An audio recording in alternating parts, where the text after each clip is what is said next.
क्या आपको हर वक्त तलाश है उस आदमी की जो कुत्ते को काटे? इस समय बिहार के राज्यपाल का ये बयान सुर्खियां बटोर रहा है।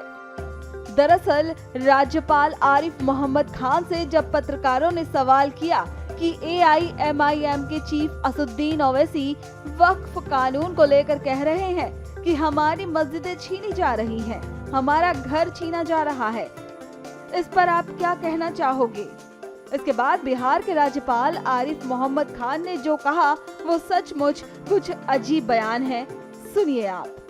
क्या आपको हर वक्त तलाश है उस आदमी की जो कुत्ते को काटे? मैं उसको इग्नोर करता हूं, मैं इस बात का जवाब नहीं देना चाहता। आपको बता दें कि AIMIM चीफ वक्फ संशोधन कानून के मुखर विरोधी रहे हैं, यहाँ तक कि वो इस कानून को सुप्रीम कोर्ट में चैलेंज करने वाले पिटिशनरों में भी शामिल हैं। वक्फ कानून को लेकर उनका किस तरह का स्टैंड रहा है, चलिए सुनाते हैं।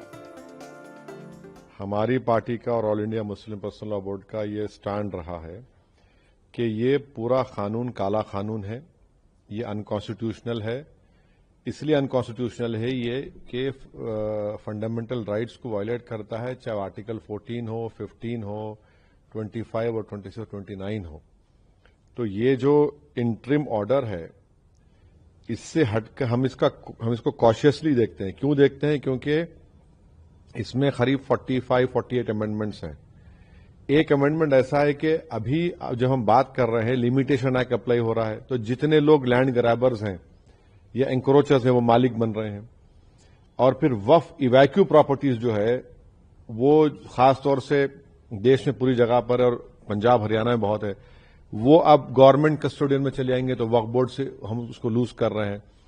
तीसरा यह है कि सेक्शन 2 में जो ट्रस्ट एक्ट है, जो सुप्रीम कोर्ट ने जजमेंट में कहा था कि वो वक्फ की प्रॉपर्टी है, गवर्नमेंट ने सेक्शन 2 के जरिए पूरे ट्रस्ट को निकाल दिया वक्फ से। और इसका पहला फायदा होगा देश के सबसे बड़े दौलतमंद आदमी को, जिसने खोजा ऑर्फनेज पर अपना घर तामीर किया था, जिसका केस अभी सुप्रीम कोर्ट से है, तो सेक्शन 2 से उसको फायदा होगा। पूरे जो वक्फ जो ट्रस्ट है, उसको ट्रस्ट है बोल के वक्फ से निकल जाएंगे। चौथा यह है कि ये 5 साल का प्रोविजन है। कौन तय करेगा कि 5 साल से प्रैक्टिसिंग मुसलमान है? और अगर कोई महिला होगी तो उसका कौन तय करेगा? और जब वो 5 साल तक मुसलमान के वक्फ को नहीं दे सकेगी, दूसरे धर्म को दे सकेगी, तो ये तो नुकसानदेह है। फिर गवर्नमेंट ऑफ इंडिया ऐसे रूल्स बनाएगी जिससे वक्फ कमजोर होगा, वो फेडरलिज्म का भी वायलेशन होगा। कलेक्टर आज भी किसी मुतवल्ली को ऑर्डर दे सकता है कि भैया आप इस तरह का काम करो जो उस मुतवल्ली और उसके वाकिफ के खिलाफ होगा। अगर नहीं सुनेगा तो जेल को जाएगा। तो इसमें ऐसे कई प्रोविजंस है, सेक्शंस हैं जो वक्फ बोर्ड को खत्म कर रहे हैं। तो एक लीगल बैटल तो हमारी कंटिन्यू रहेगी, हमारा प्रोटेस्ट भी कंटिन्यू रहेगा, क्योंकि सवाल सिर्फ पूरे लॉ के खिलाफ हम लोग हैं जो अनकॉन्स्टिट्यूशनल है, और ब्लैक लॉ है जो वक्फ को बचाने के लिए नहीं लाया गया है, जो वक्फ को लूटने के लिए, वक्फ को बर्बाद करने के लिए, छीनने के लिए लाया गया है। मगर सरकार ने यह कानून क्यों लाया? आपने इस तरह का कानून बनाकर भारत के सोशल फैब्रिक को वीक कर दिया। आपने इस तरह का कानून बनाकर भारत की जनता को पैगाम दिया कि हिंदू धर्म के एंडोमेंट बोर्ड, बौद्ध धर्म के, जैन धर्म के, सिखों के गुरुद्वारा प्रबंधक कमेटी के लिए एक कानून होगा और मुसलमानों के लिए अलग कानून होगा। ये आपने किया ना काम, सरकार ने किया काम कि आपने बताया, ये नफरत की मिसाल आपने, डिस्क्रिमिनेशन की मिसाल आपने कायम की है।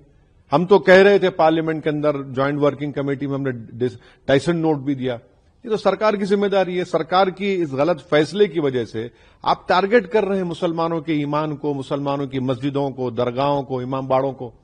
और अब कैसे उम्मीद करेंगे कि कोई गयूर मुसलमान आपके सामने सर झुका देगा, आपके कानून को एक्सेप्ट कर लेगा, जो कॉन्स्टिट्यूशन के खिलाफ है, फ्रीडम ऑफ रिलीजन के खिलाफ है, आर्टिकल 26 का ग्रेव वायलेशन है।